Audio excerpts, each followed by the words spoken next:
আগে আসেন দেখি এই যে উত্তরবঙ্গের 15 টাকার সিম ঢাকায় কত দামে বিক্রি হওয়াটা ন্যায্য ছিল?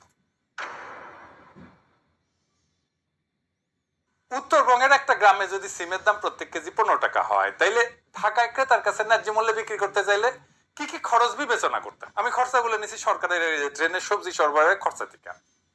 পরিবহন খরচ, প্রত্যেক কেজি সবজি পরিবহনে 1 টাকা 30 পয়সা।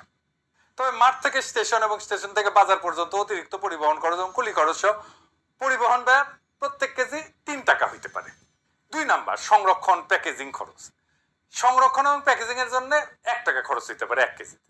বাজারে নিয়ে আসছে, এটা নিয়ে আসার খরচ আছে। যদি দোকানে বেচে তাহলে দোকান ভাড়া, কর্মচারী বেতন, বিদ্যুৎ বিল, এগুলো বিবেচনায় কেজি প্রতি 2 টাকা খরচ হইতে পারে।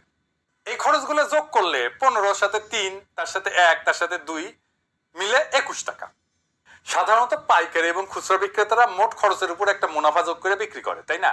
তো ধরা যাক মোট খরচের উপরে 20% মুনাফা যোগ করা হইলো, তাইলে 4 টাকা 20 পয়সা হয় আর কি, 21 টাকার 20%।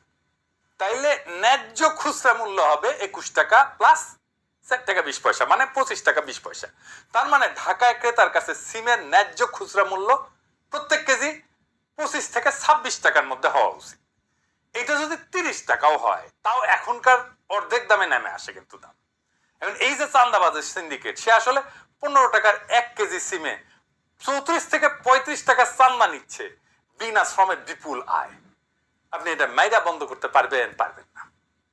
জেলে নিয়ে বন্ধ করতে পারবেন? এত লোককে জেলে নেবেন কেমনে? জেলে নেবেন নতুন লোক এসে বসবে ওইখানে। এই টাকাই যায় পুলিশের কাছে, স্থানীয় রাজনৈতিক নেতার কাছে, র্যাবের কাছে, মস্তানের কাছে। এইটা একটা মাফিয়া সিন্ডিকেট। মাথায় রাখবেন, মাফিয়া সিন্ডিকেটের অপারেটিং কস্ট খুব হাই, এই জন্য নিষিদ্ধ মাদকের দাম বেশি হয়। তাইলে এর কোন সমাধান নাই? আছে, দারুণ সমাধান আছে। কি সেইটা? আসেন দেখি।